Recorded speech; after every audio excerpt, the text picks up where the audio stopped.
আজকে আমরা এই ভিডিওতে জানব জবাই বিলের ইতিহাস, নামের উৎস ও লোককাহিনী। জবাই বিল নামটি শুনলে এক ধরনের ভয় বা কৌতূহল জন্ম নেয়।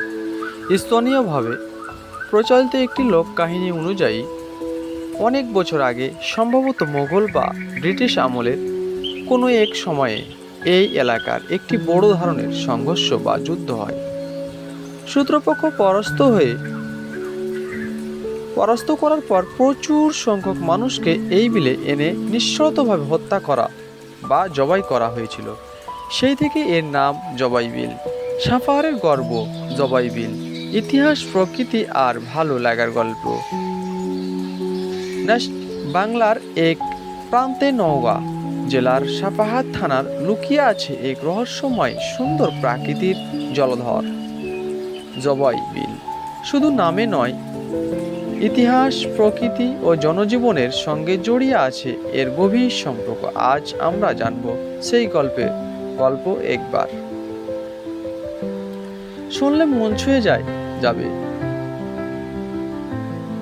এই বিল, জবাই বিল নামের পিছনে আছে করুণ ইতিহাস। শোনা যায় বহু বছর আগে কোনো এক রক্তাক্ত সংঘর্ষের পর বহু মানুষকে এখানে এনে হত্যা করা হয়েছিল।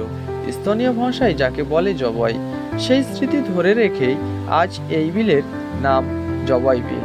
কিন্তু সময় বদলেছে, আজ এই বিল আর ভয়ের প্রতীক নয়, বরং এটি আমাদের গর্বের প্রতীক, গর্বের জায়গা, দর্শনীয় স্থান। চৈত্র মাসে যখন বিল শুকিয়ে যায়, কৃষকেরা এখানে ধান বা গম চাষ করে।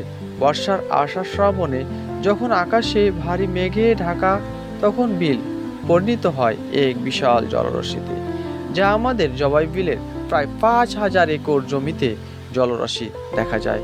মাছ আর হাঁসের অভয়ারণ্য যেন এখানে গড়ে উঠে। শীতের পানি কমে আসে, মাঠে হাঁসের চলাচল আর শিশিরে ভেজা ঘাস যেন কবিতা হয়ে ওঠে।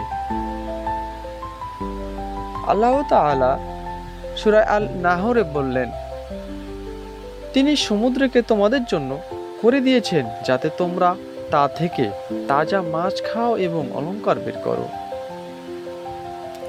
জবাই বিল আল্লাহর এক সৃষ্টি, যেখানে থেকে মানুষ রিজিক পায়, জীবিকা চলে। ইসলাম প্রাকৃতির রক্ষাকে গুরুত্ব দেয়, তাই আমাদের উচিত এই বিলকে ভালোবাসা, পরিচর্যা করা। সাপাহারের এই অনন্য সম্পদ জবাই বিল সুন্দরকে জানতে হলে দেখতে হয় নিজের চোখে। জবাই বিল দেখে যান, ভালোবেসে যান। ইনশাআল্লাহ আবার অন্য